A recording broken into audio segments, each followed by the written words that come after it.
Hey guys, welcome to my channel. My name is Kayla and I'm going to be doing my January wrap-up. I read 9 books in January. I read 6 physical books and 3 audiobooks. So I'm going to go in like chronological order from like the first book to the last book. That's what chronological means. So I'm gonna do that. My brain is like turning on, like, okay. So I have like the list of books I read on my phone. So I'm looking down, looking at my phone. Okay, so the first book I read, I'm actually gonna like talk about it in a group of 3 because it's a trilogy, but I read Shadow and Bone by Leigh Bardugo. The first one, obviously, that I read was Shadow and Bone, book 1, which I gave 4 stars. And basically this trilogy tells the story of this world called the Grishaverse, is what like the world of all these books is called. But these ones take place in the country of Ravka, which is kind of a fantasy Russia, honestly. And basically it tells the story of Alina Starkov, who like her whole life thought she was just like a normal girl. And then one day she basically finds out she has magic powers. There are these people in this world called Grisha, and there's different types. At the front of every book there's like a map and then kind of like a thing that lists the different types of Grisha. So there are Corporal Kai, which are the Order of the Living and the Dead, which is heartrenders, people who can like use magic to kill people, and healers are healers. And then there's the Ethereal Kai, who are the summoners. There are Squallers, who do like wind. There are Inferni, which do I don't know how to pronounce these made-up words. The Inferni like do fire, and then the Tide Makers do like water and the seas. And then the Material Kai are the Order of the Fabricators, which are Durists and Alchemy. I can't remember like which is which. And then there's also, in addition to heartrenders and healers, there are like tailors who can like change your appearance. But they're usually like either a heartrender or a healer, but they also can like do that or whatever. So yeah, so basically the kind of premise of this world is like things are bad because a couple hundred years ago, a powerful Grisha called the Black Heretic created the Fold, which is just basically this, it ripped through the country, and it's this like, it's just like black, dark nothingness that separates like the main part of Ravka from like the western part of Ravka and the sea.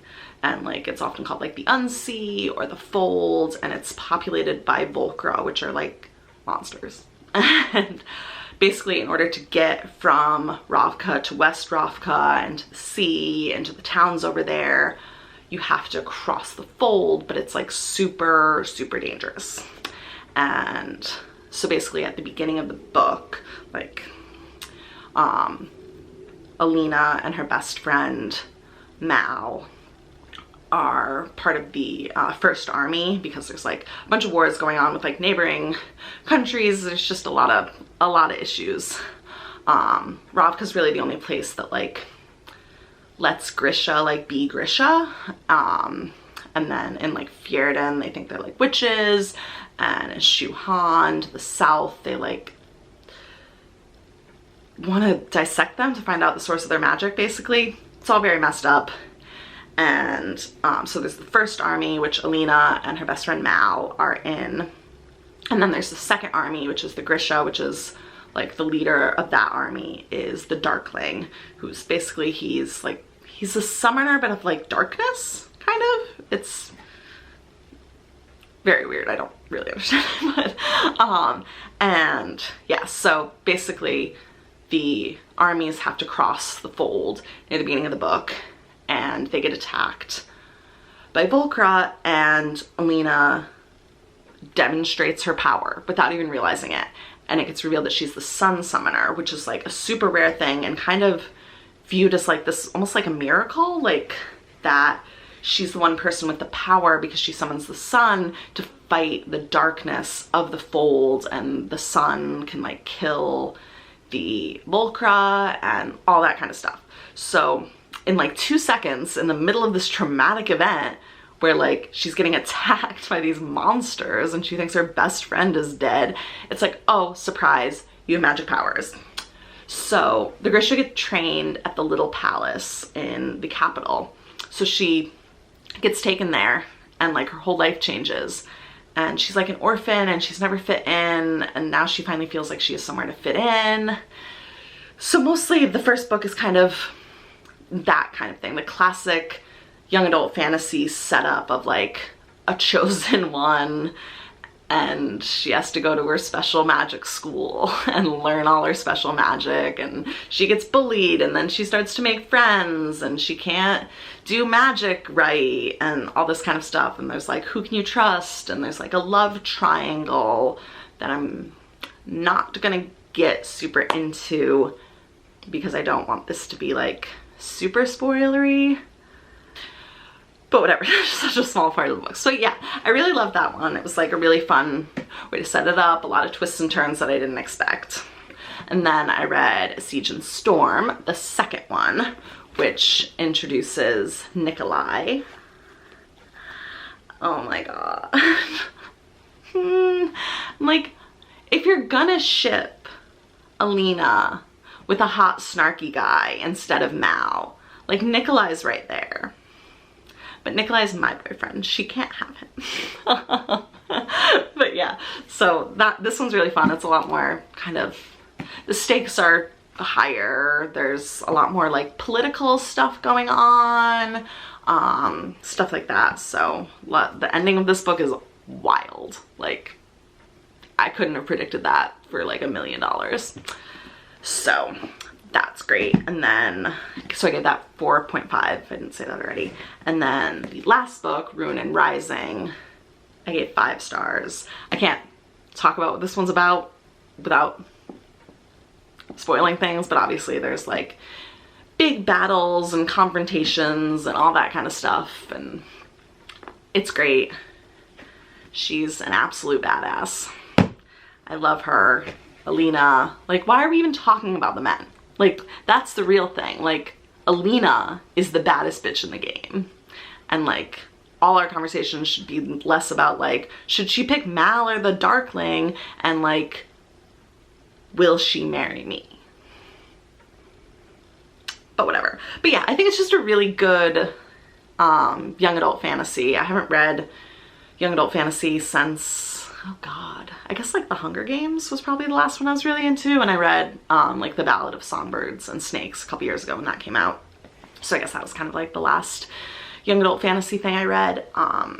But the world building in this is so good, and I know Leigh Bardugo says that there's some things she wishes she had kind of like changed with it that she then worked on for like other books in the Grishaverse. But I think that it was just really well done. It was a really good like chosen one kind of thing. I cried like a baby in the last one. Happy crying, sad crying, like, you know people are gonna die, but you still don't want them to.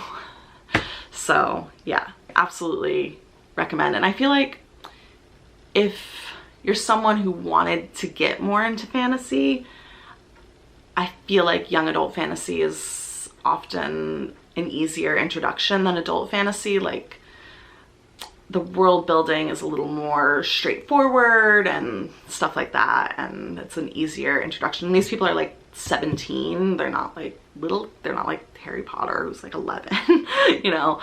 Yeah, so I definitely recommend checking these out.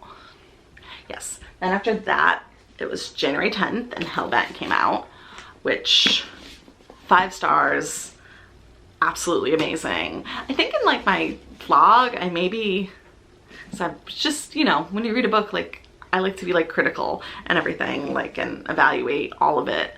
But I don't know if I talked about how much I fucking love it. Like, I absolutely love this book, like, so much. I think I like Ninth House a little bit more, but there are things about this that I absolutely like more than Ninth House, and I'm so excited for the third book. Like, so good. I'm absolutely obsessed.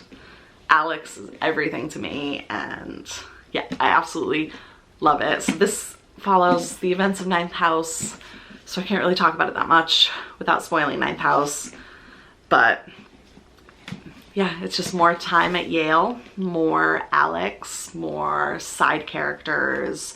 There's like a hell heist. There's a lot more kind of like digging into some different history of Yale and of New Haven. There's like a kind of mystery that runs through the book about like these like professors die, and that was interesting. I don't know. I didn't really care, but then it ends up kind of being related to like the bigger stuff going on, so then I kind of retroactively cared. Whereas in the first book, I think I cared kind of more about the smaller mystery in that one, like so yeah, and I'm just really excited for the next one, and I can't wait. Absolutely recommend. These are dark academia, fantasy leaning. I mean, like fantasy, like definitely fantasy, but they're in the dark academia world, new adult or whatever. Absolutely recommend if you like dark academia. Then technically around this time I started listening to the audiobook of The Man Who Died Twice, which is the second in the Thursday Murder Club trilogy, but there are going to be more. Right now it's like a trilogy, but there are going to be more.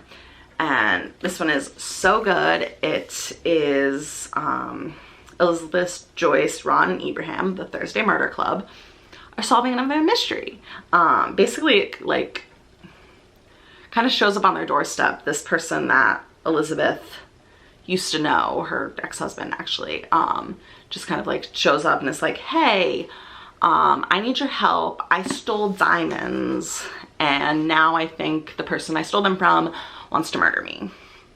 So they're like trying to find the diamonds and also like solve murders and all this kind of stuff. It's like, it gets a lot more into Elizabeth's past as like a spy, which I found really interesting. I think that like the actual mystery in this one is a little more interesting than the Thursday Murder Club, because it feels like it like really involves the characters. But I would say the Thursday Murder Club's focus was much more on building the relationships between the characters, and there was a little less of that. Like, there's one character who's not in this too much because of the events that happened to them, and that was unfortunate. But I'm just obsessed with this, and I love it so much. These are like my friends. And I gave this, I think, 4.5 stars as opposed to the 5 I gave the first book. But yeah, I really cannot recommend like these as a really good mystery series more. Like, I kind of was like, books about octogenarians, like, really? But so good. It's like laugh out loud funny, crying, everything. It's like so good, and just honestly like makes me excited to be 70. Like, I did that one because the next one, like, I technically finished that one in the middle of the next duology I'm going to talk about, but like that didn't make sense to me to talk about it like that. So next I read Six of Crows, and then Crooked Kingdom, obviously. I don't even know how to talk about this. I'm pretty sure I gave them both 5 stars because they are 5-star books. They are, I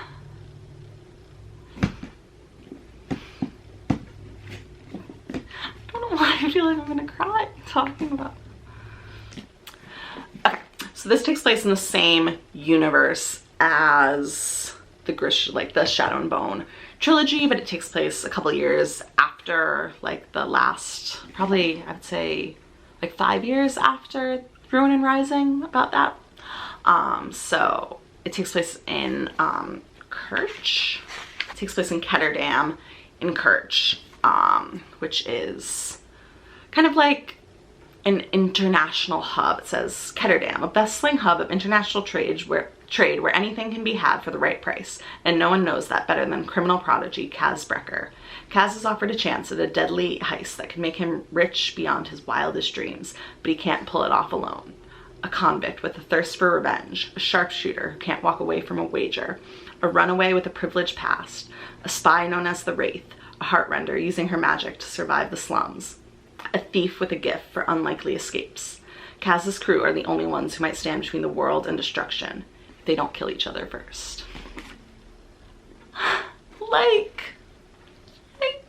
what? So yeah, so Kaz is like the main character, I guess, but they're all the main characters. It like switches different POVs, which is really like so well done. It's able to kind of like keep mysteries going, which I think when you watch like a heist movie or TV show, you know, like I'm really into the show Leverage. So a lot of times on that show, they're kind of able to like do like flashback. In some episodes, they'll be like doing a heist and you like think they're about to get caught, and then it does like a flashback to like when they had a conversation about, okay, so we're gonna get caught on purpose so that blank, blank, blank. And you can't really do that in a book, you know? Like you can't have like flashbacks without it like feeling stupid. Like, and you can't have, so then you can't be having like these conversations where people are like lying to you. So you kind of, she is really good at using like different perspectives to like hide things without you feeling like you're being lied to. I have a weird problem with like authors feeling like they need to lie in order to like tell a good story, but whatever. So basically it's Kaz, he's like the bastard of the barrel, which is like the bad part of the thing. He's kind of like the, not like the head guy, but like the second in command of this gang called the Dregs. And then other members of the gang are a Jesper, who is basically like a sharpshooter, bisexual icon with like a gambling problem. And then Inej, who was a Suli acrobat. That's like a traveling group of acrobats from like Ravka, who is now kind of, she's called the Wraith because she basically can get around Ketterdam like without making a sound and all this kind of stuff. She's badass. And basically they're the crows. And then they get this opportunity to steal something from the Ice Court, which is like a super secure prison, like main building type of thing that has a prison and also has like a palace and stuff in Fjerda, which is like the northernmost kind of country in this world. It's very kind of like Scandinavian. So they need to like put together a heist gang, which is the best part of a heist movie. So they enlist Matthias, who is a Fjerdan, because they need someone who knows the Ice Court. And then Nina, who is a heartrender, and Wylan, who is like a demolitions expert and also like a sweet baby angel. So this group of 6, like they go and they're gonna do this heist. And so that's what Six of Crows is about, basically. It's these 6 people who, like, some of them hate each other. Like, Nina and Matthias have a past, and they do not like each other. And Fjerdans in general, they, like, hate Grisha, and since Nina's a Grisha, it's, like, stuff. And then, like, Kaz has so much trauma, And I mean, everyone kind of has trauma. They're just this like absolute mess, and him and Inej kind of have like a thing, and Jesper is like the best, and also has like, he is from like a country, like a different country, and left his family behind and all this kind of stuff. And Wylan is like, he's like gay and adorable and all this kind of stuff. So yeah, it's just like a found family. It's absolutely everything, like just watching their relationships like grow and the respect they gain for each other and like all this. It's just like, it's amazing. And like the twists are, I couldn't have predicted them, and the way things work out or don't work out, or you know, like Kaz is just everything. He is my type of man.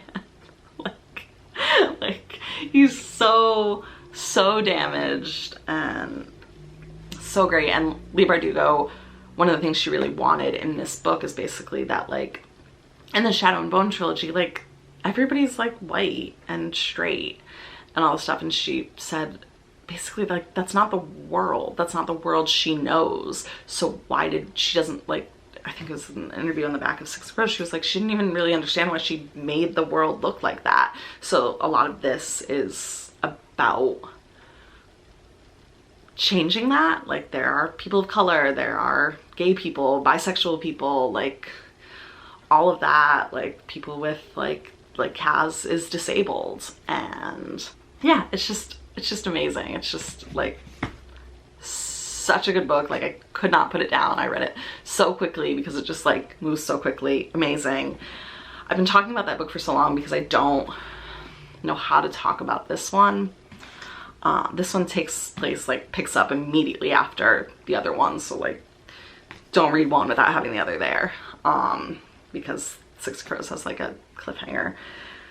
This one is just like their relationships are stronger, they love each other, there are like so many amazing moments, they really delve into things, people's families are brought up, like you like learn so much about people. I cried so many times in this book, like over and over again, like, and I gave it 5 stars. I think I like it more than Six of Crows. A lot of people like Six of Crows more than Crooked Kingdom because Crooked Kingdom is devastating in a way I cannot even properly express, or I will literally still weeks later start crying. But I love that. Like, it's a bold choice to do some of the things she does, and it absolutely worked for me. I like being devastated, I like crying, so yeah, I loved it. And I've been talking about them for way too long, but yeah, I read other books, so let me move on. This is gonna be fun to edit. Oh, then I finally finished I was kind of, after reading Crooked Kingdom, I didn't want to read anything else. Every book I looked at was bad. Like, I looked at my library books, I tried to read some of them, and I hated them and I didn't want to see them. So I was like, let me try something completely different. And I had been back in, I want to say like when it came out, I bought on Audible the audiobook of the Anthropocene Reviewed by John Green, which is kind of like his, it's his nonfiction where basically each chapter is like a review, but of like something life, like of life. Because the Anthropocene is like the age of humans, basically, when we became the most important thing on earth or whatever. So it's like each essay is like rating Indianapolis or vaccines or whatever. And he wrote it like in 2020, like during the pandemic. So it's a lot of that. There's some absolutely like beautiful writing in it. I think you either love the way he writes or you don't. I started reading him when I was like 16, 17. So he shaped the way my brain formed and I'm just stuck here forever. But yeah, the way I was convinced to read it because of someone wrote out part of when he's talking about the salt flats in like Utah or something. And just about, but it's really about like his relationship with his wife. And so many of the things are like, they're really about this, but he's reviewing this and all this kind of stuff. So I really loved it. And it was nice to like just immerse myself in some really like beautiful writing, and obviously like an audiobook is so much easier, nonfiction writing that I know. And I follow him on TikTok, so like his voice is very familiar to me. So that was a great way to like remember how to read other books. I always struggle with like rating like nonfiction or memoirs or whatever, because I'm like, you did a great job and I loved your writing. So if I give you less than a 5, am I saying like your opinions are stupid? I don't know. So yeah, it's a great book. Loved it. I would definitely recommend the audiobook because there's some extra chapters, and then I just think he like reads it really well. And then the last thing was I read A Farewell to Arms by Ernest Hemingway. I actually listened to the audiobook. I got the like physical book from my library, but I ended up deciding not even to like pick it up. I reserved it because the audiobook was like doing it for me. Basically, it is the story of this American soldier in, I believe it starts in 1916 in World War I. He is an ambulance driver in Italy. I guess they vaguely explain why he's enlisting with the Italian army, but I think he's like in Italy at that time, and then just wants to get involved with like the war effort and becomes an ambulance driver. And yeah, so it basically just follows this guy, Frederick Henry, from like kind of like autumn 1916 to early spring 1918. And I've read Hemingway before for school. I've had to read The Old Man and the Sea and The Sun Also Rises, and I hated The Old Man and the Sea. I don't think I read most of it. Like, I went to Spark Notes, and The Sun Also Rises was okay. Like, I was like, there's actually like a plot here that's kind of interesting, but I didn't like Hemingway's writing. And when I was reading this, like listening to the audiobook, I was like, maybe I need to switch to physical because it's just like my head voice will be better or something. I just kept like saying like, it's so boring. Like, I was a couple chapters in and I was like, nothing's happening. He's just like sitting around talking to Italian guys, and like I just felt like there was like no description. I kept saying like, where are the adjectives? Where are the adverbs? Like, where's the metaphor? Like, can we get something? And I was really like struggling with it. And then, because it was for the Game of Tomes, like book club thingy, I started watching Caroline's video about it, and she read the like opening passage of the book and was talking about like how much she loves it. And for some reason, like hearing her read the opening, I was like, oh, that actually is kind of a pretty description.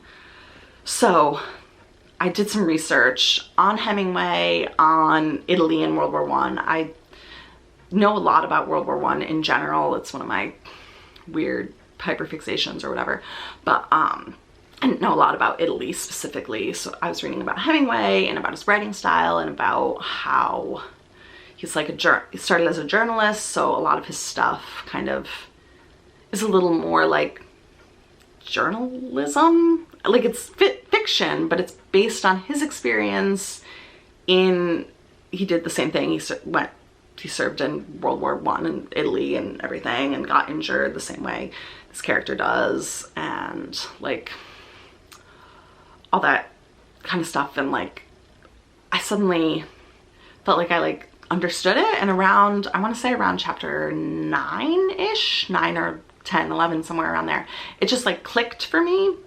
And the audiobook narrator like doing, I don't know, I was like laughing out loud, and like the banter between him and the Italian soldiers, I was like, this is so funny. And like him when he gets injured pretty early in the book or whatever, and it's not like a spoiler, and like all that, like at the hospital, and I thought it was really interesting, and his relationship with this woman like Catherine, like I found like kind of like beautiful suddenly, and I just like really got it, and I was like, oh my god, like what, this is really, really, I really like this like a lot.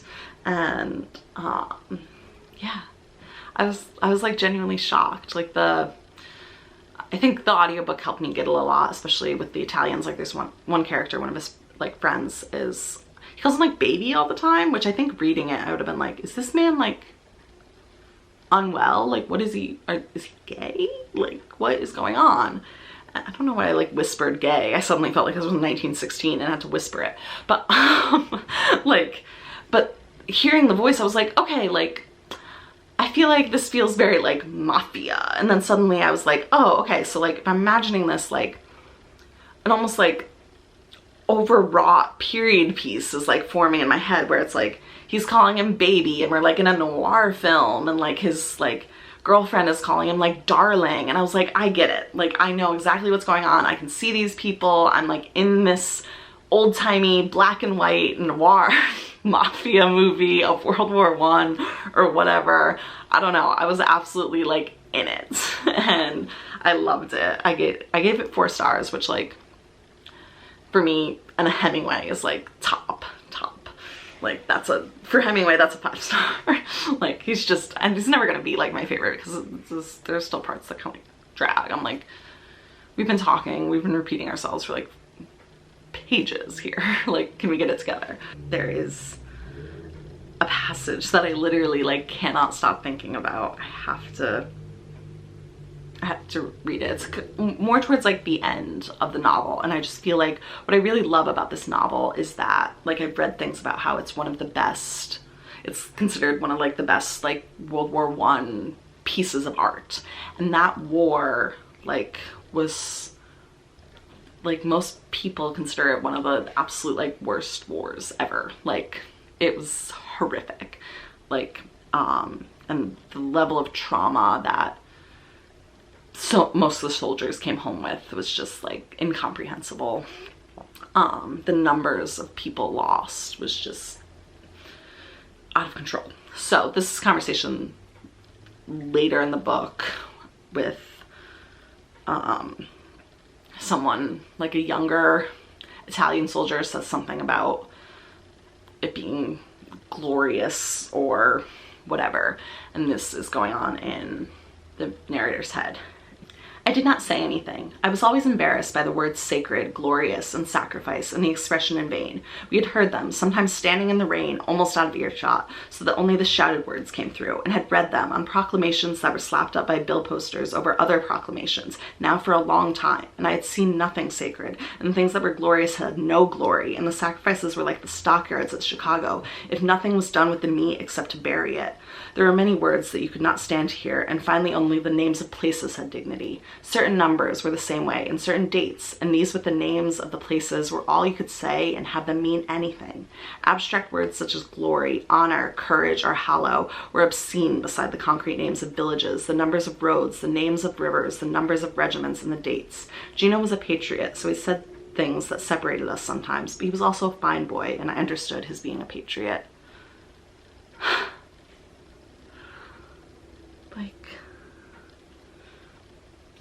Yeah, I think also, just like disclaimer, I think the thing with classics is there's this idea that like if you didn't like it, there's something wrong with you, but nobody has that with any other books. Like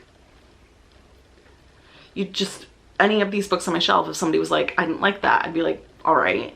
But like there's this feeling that if you're like, I don't like Hemingway, that it's like, well, you're an idiot, you're uncultured, you're wrong. And it's like, it's not wrong, it's just an opinion. and I'm glad that this book has changed my opinion. But I also think that like it's totally fine to just not like the way he writes, or to not have liked this particular story or whatever. Like, so many amazing books out there I don't like. So yeah, anyway, little mini rant there. As if this whole video hasn't been like a monologue. But whatever. That's what I read in January. Pretty good reading month. Now I am back in school, so I'm probably not going to be reading 9 books most months until the semester's over. But so I'm glad I got a good number in right at the beginning when I still have the time. Yeah, so let me know if you've read any of these. Let me know if you think I should try The Sun Also Rises again. And yeah, thanks so much for watching.